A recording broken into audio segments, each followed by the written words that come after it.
Hello, my name is Carole Brooke and I'm the chair of Nailsea District Leg Club, just outside Bristol. My background is in GP practice management, which is how I first discovered leg clubs and have been a supporter of this brilliant model of care ever since. There are many academic papers and evidence-based studies on the effects of social interaction on health and well-being. This is not one of them. This short podcast is based on my experiences of its importance seen during Leg Club meetings at Nailsea. Nailsea Leg Club has been running for 6 years now, although of course, like everyone else, had to close during the COVID pandemic. Closing our doors meant that many of our members were totally isolated from their community and other people for months on end. There were times when, even with a husband to keep me entertained, I so missed the company and a touch of friends and family. So I can't imagine what it felt like to spend day after day on your own, especially with the added concern of a leg ulcer.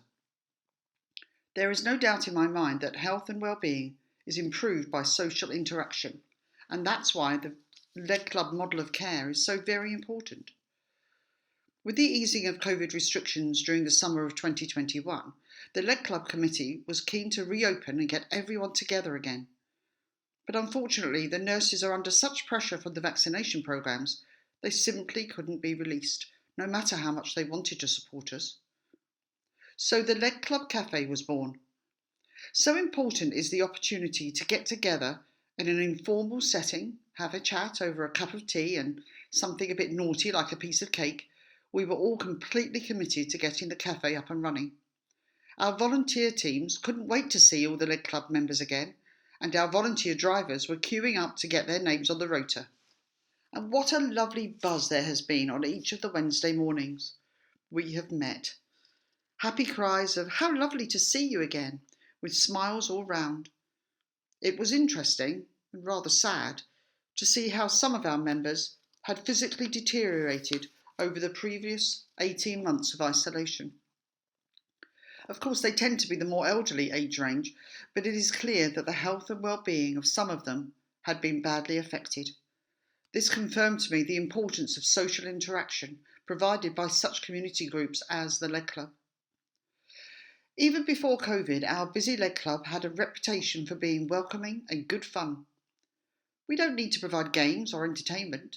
The members were just happy to chat to the other members and, of course, our lovely volunteers. They'd occasionally move tables so they could talk to everyone attending that day, and although they clearly compared notes on the progress of their leg problems and encouraged each other, it was the friendly familiarity of seeing each other week after week that they enjoyed so much. New attendees were greeted warmly by members and volunteers alike, and soon found themselves part of the group. When delivering a presentation to other groups about the work of the Leg Club, we often tell the story of 3 of our gentlemen members who came and all sat at different tables hiding behind their newspapers. Over the next 2 or 3 weeks they started nodding to each other, saying hello, and then eventually sitting together and chatting. It was wonderful to see the progression, and now they greet each other like old pals when they turn up to Leg Club. And even better, they sometimes meet up outside of Leg Club, which shows they have also integrated into the community. Occasionally, when people come to the Leg Club for the first time, very reluctantly and determined not to like it, mainly men for some reason, they would often say, "My wife has made me come," or "The nurse said they could only see me here." Initially, they are grumpy and rather offhand with everyone, but by the end of the morning, they've been integrated into the group and are chatting away like everyone else. We are very happy to see them return every Wednesday and say how much they enjoy their weekly outing. On a practical level, the Leg Club also gives the opportunity to invite guests to come along and talk to our members about other services which can benefit them.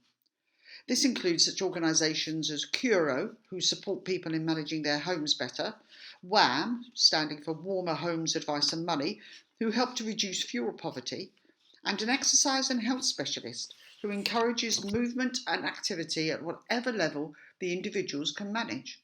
We have great fun using our tension bands with that one.